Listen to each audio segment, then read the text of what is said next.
All right, welcome back. It's part 3 in my Tesla earnings forecast video review series where I am joined, as always, by my co-host Loki, who is peering intently right at me, is what it looks like in this angle. I do flip my image to be mirrored in some of the views and not mirrored in others.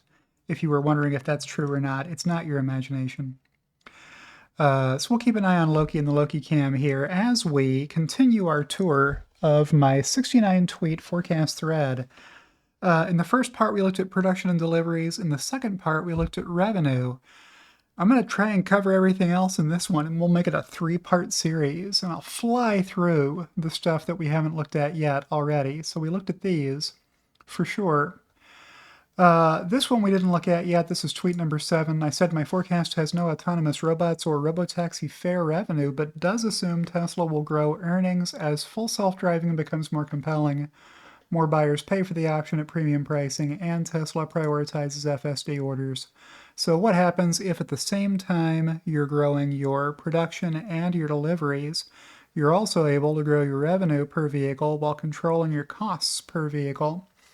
Well, you ought to be able to improve your profitability. So you can see profits increasing in my forecast as a result of those things. That's what that chart's about.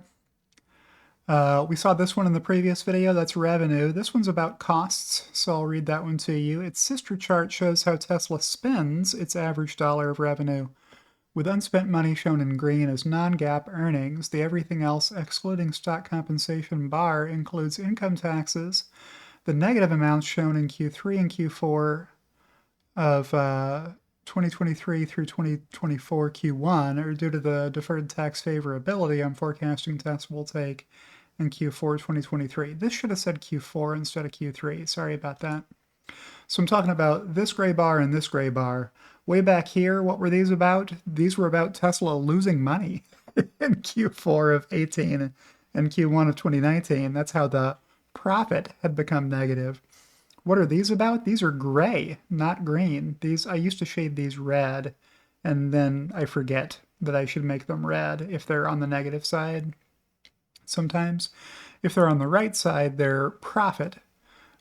These gray bars are the everything else excluding stock comp, which can flip negative if you have so much tax favorability that it's more than everything else in that category. That's what's happening here, Q4 of 23, Q1 of 24. That's what I should have said. And these other ones are so small you can't even see them, but it's on a 12 trailing month basis to smooth out seasonality.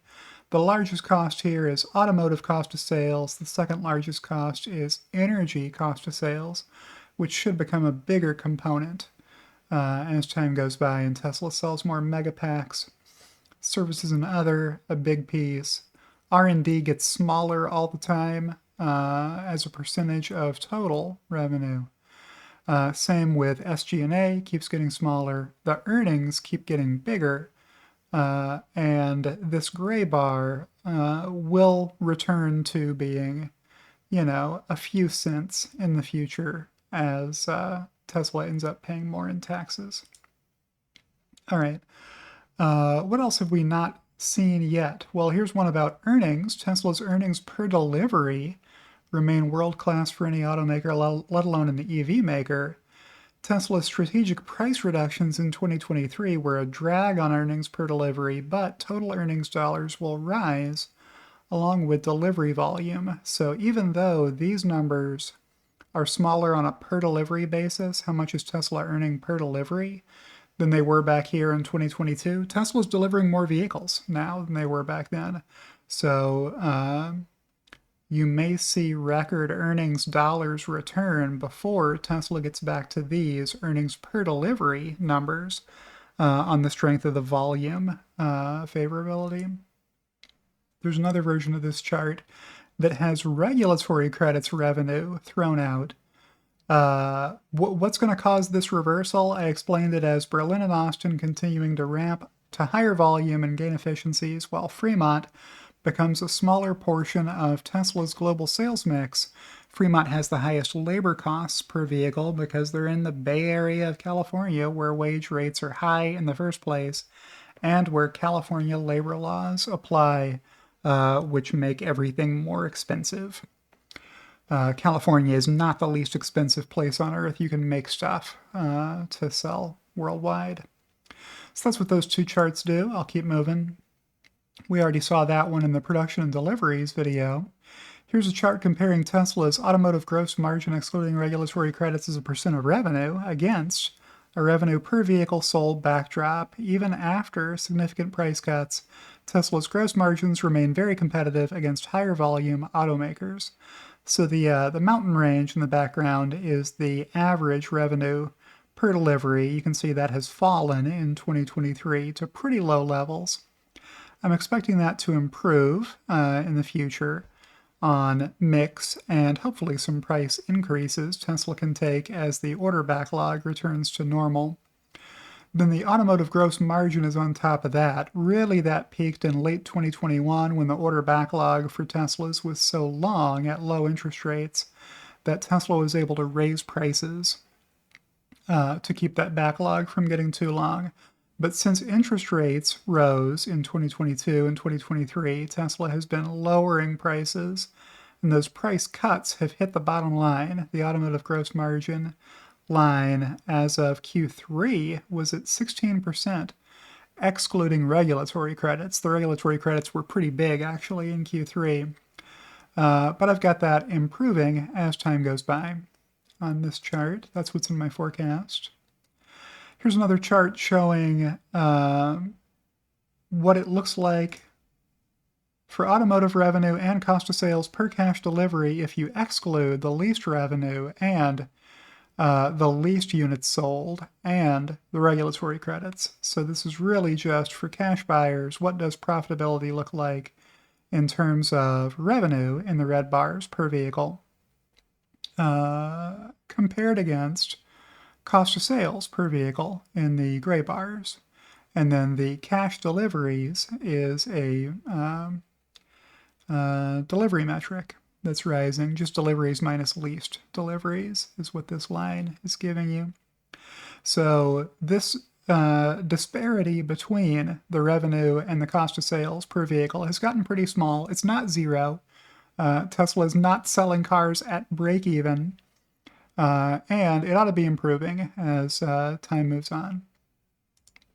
All right. We already saw that one in a previous video. Here's one about earnings per share that I sometimes even confuse myself with the x-axis labels on, because the data shown is the next 12 months, the sum of the 4 quarters that follow.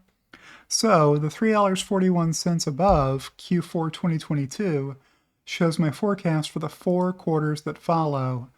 I think over these 4 quarters, Tesla is going to report $3.41 worth of EPS. That's 20 cents down from where it was over the prior 12 trailing months because the Q4 2023 earnings are going to be 20 cents less than the Q4 2022 earnings were, is how to read this.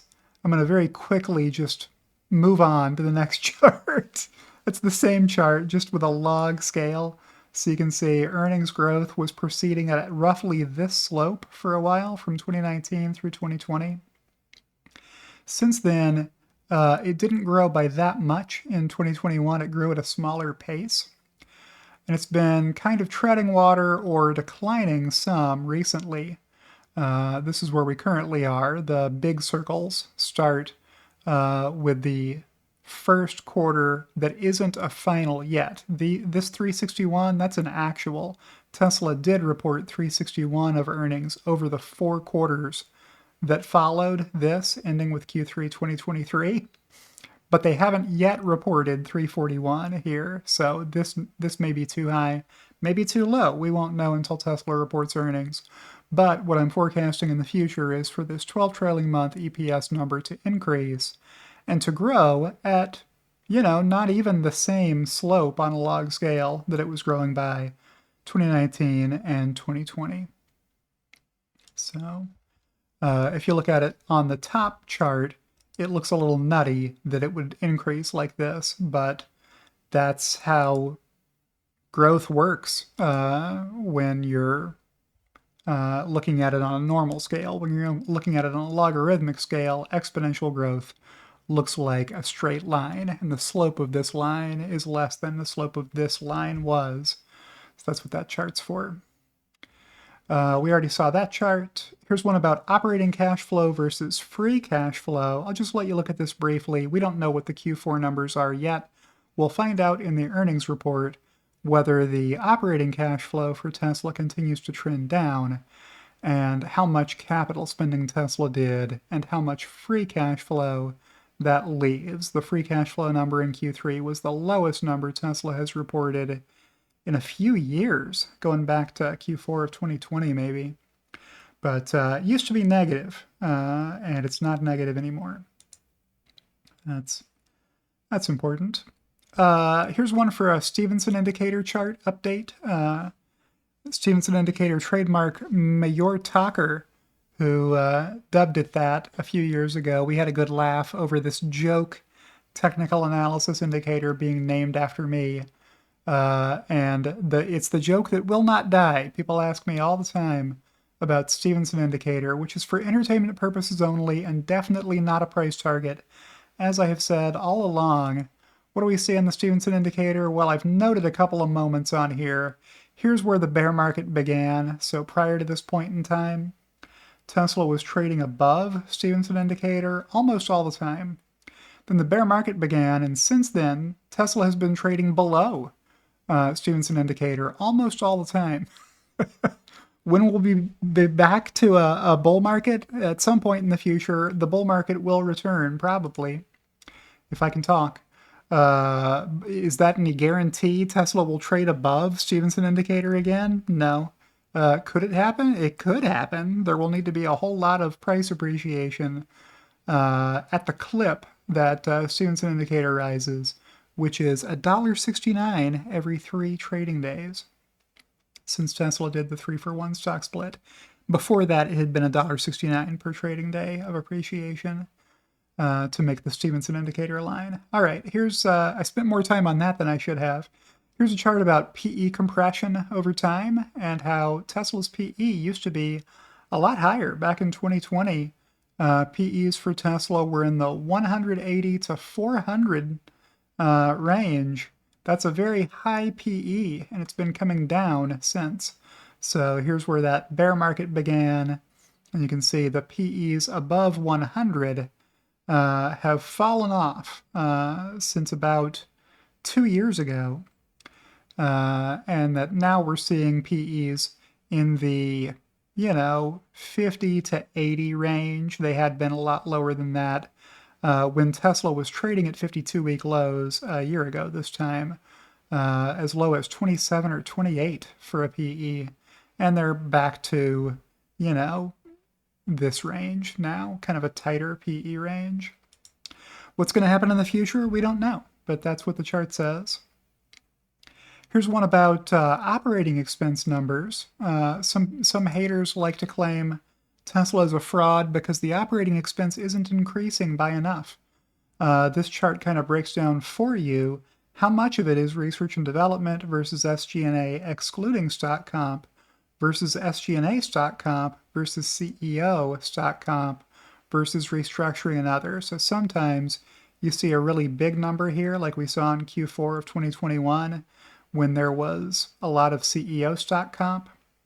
And there was a lot of payroll tax that quarter also. And in the following year, you see a smaller total number being reported. Well, this number wasn't very different. That number wasn't very different. This number wasn't very different. It's just a whole lot less CEO stock comp and payroll tax that caused that, Gordon Johnson. So you can shut up about how Tesla's a fraud because their operating expense ought to be higher. Look at the detail, and then all will make sense. All will become clear if you look at the detail. So this one is just the SG&A components, so you can see how SG&A looks over time.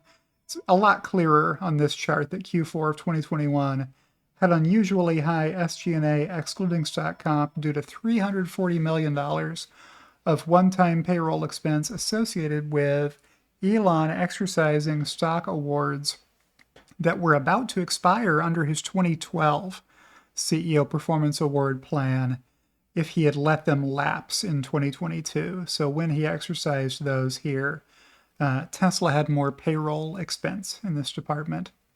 And apart from that, things have been pretty normal, and I'm forecasting them to do this in the future. I think Tesla should start paying Elon again with some compensation, which I talked about here. I expect the Tesla board to present a new compensation plan in advance of the 2024 annual shareholders meeting, so stockholders can vote to approve it.